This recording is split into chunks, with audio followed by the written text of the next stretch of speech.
একজন বৃদ্ধ ব্যবসায়ী তার ব্যবসার জন্য শহরের একজন রক্তচোষা মহাজনের থেকে কিছু টাকা ঋণ নিয়েছিল, কিন্তু কয়েকবার টানা লোকসান হওয়ায় এবং মহাজনের সুদের টাকা চক্রবৃদ্ধি হারে বেড়ে যাওয়ায় ব্যবসায়ীর জন্য টাকা পরিশোধ করা কঠিন হয়ে যায়। সে সময় মতো টাকা পরিশোধ করতে পারছিল না।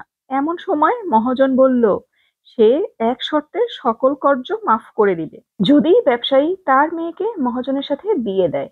মহাজন মানুষ হিসেবে ভালো ছিল না, তাই ব্যবসায়ীর প্রস্তাবটি পছন্দ হয়নি। তখন মহাজন বলল, ঠিক আছে, তাহলে চলুন আমরা আপনার বাগানে থাকা সাদা এবং কালো নুড়ি পাথর দিয়ে একটি ভাগ্য পরীক্ষা করি। আমি এই বাগানের পাথরের রাস্তা থেকে একটি সাদা এবং একটি কালো পাথর নিয়ে একটি ব্যাগে রাখবো। সেখান থেকে আপনার মেয়ে একটি পাথর তুলবে। যদি সে কালো পাথরটি তোলে তবে সে আমাকে বিয়ে করবে এবং আপনার সব ঋণ আমি ছেড়ে দিব। এবং সে যদি সাদা পাথরটি তোলে সেক্ষেত্রেও আমি আপনার ঋণ মওকুফ করে দিব এবং আপনার মেয়ের আমাকে বিয়ে করতেও হবে না।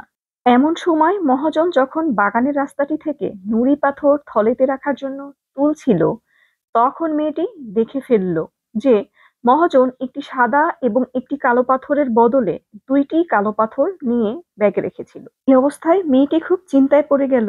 এ তো জটিল ব্যাপার, অনেক চিন্তার ব্যাপার। অনেক চিন্তা করে মেয়েটি দেখলো তার সামনে তিনটি পথ খোলা আছে।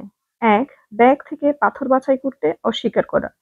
দুই, ব্যাগ থেকে উভয় নুড়ি পাথর বের করে নিয়ে মহাজনের ষড়যন্ত্র প্রকাশ করে ফেলা। তিন, ব্যাগে দুইটি কালো পাথর আছে জেনেও একটি পাথর তুলে বাবার স্বাধীনতার জন্য নিজেকে উৎসর্গ করা। কিন্তু এই প্রতিটি পদক্ষেপেই তার এবং তার বাবার জন্য বিপদ ডেকে আনতো। তাই পরক্ষণেই মেয়েটি যা করলো তাতে মহাজন বোকা বনে গেল। মেয়েটি ব্যাগ থেকে একটি পাথর বের করে সেটি দেখার আগেই অজ্ঞাতবশত হাত থেকে পাথরের রাস্তায় ফেলে দিল এবং এমন ভান করলো যে পাথরটি দুর্ঘটনাক্রমে নিচে পড়ে গেছে এবং রংটি দেখার সুযোগ হয়নি। সে মহাজনকে বলল যে, দেখুন তো কি বোকার মতো কাজ করলাম, পাথরের রংটি দেখার আগেই হাত থেকে পড়ে গেল। আমি কি রঙের পাথরটি তুলেছিলাম যাচাই করতে ব্যাগটি চেক করুন। ব্যাগে যেহেতু দুইটাই কালো পাথর ছিল, তাই মহাজনের শর্ত মোতাবেক পড়ে যাওয়া পাথরটি সাদা হওয়ার কথা। এভাবেই মেয়েটি এবং তার বাবা মহাজনের ছলছাতুরি থেকে রেহাই পেল। এই গল্প থেকে আমরা শিখতে পারি, সব সময় কঠিন পরিস্থিতি থেকে বের হওয়ার উপায় থাকে, শুধু মাথা ঠান্ডা করে একটু আউট অফ দ্য বক্স চিন্তা করতে হয়।